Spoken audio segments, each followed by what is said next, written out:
Si aujourd'hui tu te sens perdu dans ta vie, je voudrais te partager un concept important pour te permettre de clarifier ce que tu veux. Tu vas voir que ce concept, cet outil, c'est quelque chose qu'on peut utiliser tout au long de sa vie pour apprendre à mieux se connaître et pour trouver la direction dans laquelle on veut aller ou réajuster la direction dans laquelle on veut aller.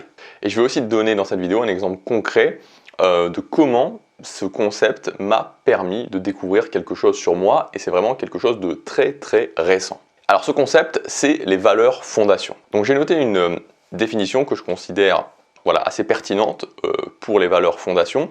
Les valeurs fondations représentent chez un individu les plus hautes priorités, les besoins les plus profonds et les forces motrices les plus importantes. Alors j'ai traduit de l'anglais, donc les forces motrices en anglais, ils appellent ça le drive justement. Donc, voilà, l'idée des choses qui te poussent à agir. Donc force motrice, c'est pas terrible comme c'est pas la traduction, mais en tout cas, je trouve que c'est ce qui se traduit le plus, le drive, la force qui te pousse à agir, on pourrait dire concrètement.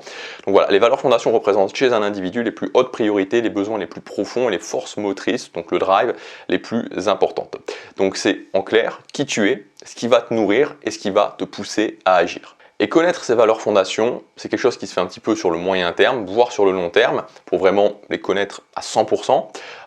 C'est quelque chose qui peut évoluer dans une certaine mesure. Je pense que ça a une marge quand même d'évolution assez limitée, mais ça peut un petit peu évoluer. Et c'est un impératif, évidemment, pour savoir tout simplement qui tu es, pour savoir pourquoi tu agis, pourquoi tu te bats. Et aussi quelque chose de très important au niveau des valeurs fondations, c'est que les valeurs fondations permettent cette espèce de suridentification qui actuellement est très présente. Alors, moi c'est quelque chose que je vois dans beaucoup de vidéos que je fais, où les gens s'identifient à des points de détail, c'est-à-dire à des choses qui finalement n'ont rien à voir avec qui ils sont. Je prends un exemple très concret. Je me suis aperçu que la lampe n'était pas dans la super bonne direction. Bon, tant pis. Donc je vais prendre un exemple. Dans les dynamiques sociales, dans la thématique des conversations, les gens qui peuvent me dire « bah oui, mais si j'utilise des routines de conversation, par exemple, je vais plus vraiment être moi ». Ça n'a rien à voir, c'est pas parce que vous utilisez des routines de conversation que vous n'êtes plus vous. Les routines de conversation, c'est un outil, utiliser un outil n'a strictement rien à voir avec qui vous êtes à l'intérieur de vous, avec les choses qui vous motivent, avec les choses qui vous drivent. Donc c'est pour ça que connaître ces valeurs fondations, connaître vraiment qui on est, ce qui nous pousse à agir, pourquoi on se bat, permet aussi d'éviter de s'identifier à la façon dont je fais les conversations, à la façon dont je cuisine ou au mobilier que je préfère dans la maison. Ça n'a rien à voir avec qui vous êtes. Et donc justement, je voulais vous prendre un exemple très précis d'une valeur fondation que j'ai découvert chez moi et quand je vous dis c'est très récemment, c'est vraiment extrêmement récent et que je l'avais pas forcément identifié. Elle est connexe aux autres, mais pas tout à fait pareil, c'est la valeur d'évolution. Et je suis vraiment drivé par cette valeur d'évolution. Je veux évoluer dans ma vie, je veux évoluer d'année en année. C'est-à-dire que finalement, le pire pour moi, c'est que à la fin de l'année, le 31 décembre, je sois le même et j'ai les mêmes résultats qu'au début de l'année. Et donc de comprendre ça, de mettre le doigt sur cette valeur d'évolution qui est un petit peu différente des autres valeurs que je peux avoir, comme par exemple la valeur d'impact ou comme par exemple la valeur d'accomplissement, ça m'a permis de mettre le doigt, de comprendre certaines choses, de comprendre un petit peu mieux ce que je voulais et aussi de régler, c'est ça qui est bien avec les valeurs fondations, ça m'a permis un petit peu de régler certains conflits internes que je pouvais avoir. Donc dans cette vidéo, je vais t'expliquer comment tu vas pouvoir travailler sur tes valeurs fondations. La première chose, c'est de partir d'une grande liste de valeurs fondations, tu peux les trouver facilement sur le web francophone, je sais pas, mais sur le web anglophone, tu peux les trouver facilement en tapant Core Value sur Google, tu vas avoir une grande liste de valeurs fondations. À partir de ces valeurs fondations, tu peux trouver ta liste de valeurs, une liste de base de valeurs. Donc il y a plusieurs moyens de faire ça. Soit tu rayes jusqu'à arriver à 5 valeurs, soit si tu as plus de valeurs, tu peux les regrouper et prendre une valeur maîtresse pour chacun des groupes. Voilà, donc de partir avec une liste de core value, de valeurs fondations de base. Le deuxième chose, c'est que noter c'est bien, tester c'est mieux. Les valeurs fondations, c'est quelque chose où j'ai eu pas mal d'interactions avec les gens dessus. Et souvent, je me suis aperçu en fait qu'il y a beaucoup de personnes qui ne notent pas leurs valeurs fondations, mais qui notent ce qu'ils voudraient être en fait. Je prends un exemple très classique, c'est le fait d'être aventureux. Noter qu'une de mes valeurs fondations, c'est le fait d'être aventureux, c'est très bien, mais si ce que j'aime bien faire, c'est rester sur mon canapé ou être dans ma routine, je ne suis pas quelqu'un d'aventureux.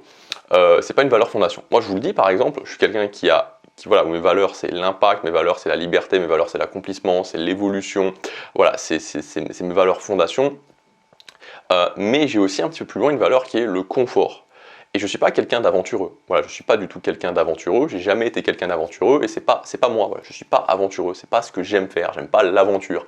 J'aime pas partir dans un pays que je connais pas et puis aller explorer sans avoir de plan, en lâchant complètement la routine. J'aime pas ça. Voilà, je suis pas aventureux. C'est pas dans une de mes valeurs fondations. Et voilà, c'est pas bien, c'est pas mal. Je m'en fous. Voilà, en fait, plus vous êtes, il faut bien comprendre, c'est que les valeurs fondations vous nourrissent et les atteindre vous nourrit profondément. Donc je veux dire, voilà, ça sert à rien de partir sur des valeurs qui sont pas vous, parce que vous allez juste pas être nourri, vous allez juste pas ressentir l'effet positif, vous allez juste créer des conflits internes en plus. Troisièmement, une fois que tu les as testés, c'est s'en servir pour définir tes buts de vie. Donc concrètement, est-ce que chacun des buts de vie que j'ai nourrit mes valeurs fondations? Et ça, c'est très important, faire le lien entre d'un côté ces buts de vie, de l'autre les valeurs fondations. Si ces valeurs ne sont pas nourries, ça va tout simplement, enfin ce qui se passe en fait, c'est que quand tu ne nourris pas tes valeurs fondations, c'est un petit peu cet effet comme si tu te sentais, alors je sais pas si c'est un mot très explicite, mais moi c'est le mot que j'ai trouvé, c'est un petit peu, tu te sens desséché, tu vois, tu te sens desséché, tu sens que la notion d'être desséché, la notion de ne pas avoir de sens, la notion tu te dis mais ce que je fais, mais pourquoi? Voilà, ça c'est parce qu'il n'y a pas suffisamment tes valeurs fondations qui sont incluses dans ce que tu fais, dans tes objectifs. Et ensuite, quatrième point, c'est 2 fois par an, moi c'est ce que je fais, c'est ça qui m'a permis justement d'avoir à force de les retravailler 2 fois par an, d'avoir ce déclic sur justement cette valeur d'évolution. Donc ensuite, voilà, 2 fois par an, les retravailler, refaire ce processus à la fois de valeur fondation et un processus plus général de réajustement que je fais sur mes buts de vie. Donc voilà pour les valeurs fondations. Alors si tu veux aller plus loin, je t'ai mis en ligne hier une formation avec 19 exercices pour révéler tes buts de vie. J'ai oublié de le préciser dans la vidéo d'hier, c'est déjà disponible hier, mais en plus pour les 30 premiers inscrits de cette formation, il y a un bonus avec l'atelier, un grand atelier sur les valeurs fondations. Donc je ne sais pas, parce que je tourne cette vidéo d'avance, si c'est encore disponible ou pas, c'est noté sur la page de présentation. Donc tu as la formation révéler tes buts de vie, si tu arrives avant les 30 premiers, tu as en plus mon atelier sur les valeurs fondations, et dans tous les cas, la formation révéler tes buts de vie, elle est garantie satisfait ou remboursée, c'est-à-dire que tu as un ensemble d'exercices où le but c'est de trouver une direction forte dans ta vie, tu fais ces exercices, si après avoir fait ces exercices, tu sens pas d'amélioration, tu peux m'envoyer un email et je te rembourserai immédiatement la formation. La seule chose que je te demanderai, c'est de me montrer que tu as fait ces exercices. Donc voilà, c'est le premier lien dans la description, je te laisse regarder ça, je te dis à tout de suite dans la formation, à demain pour la prochaine vidéo, passe à l'action, chaque jour compte.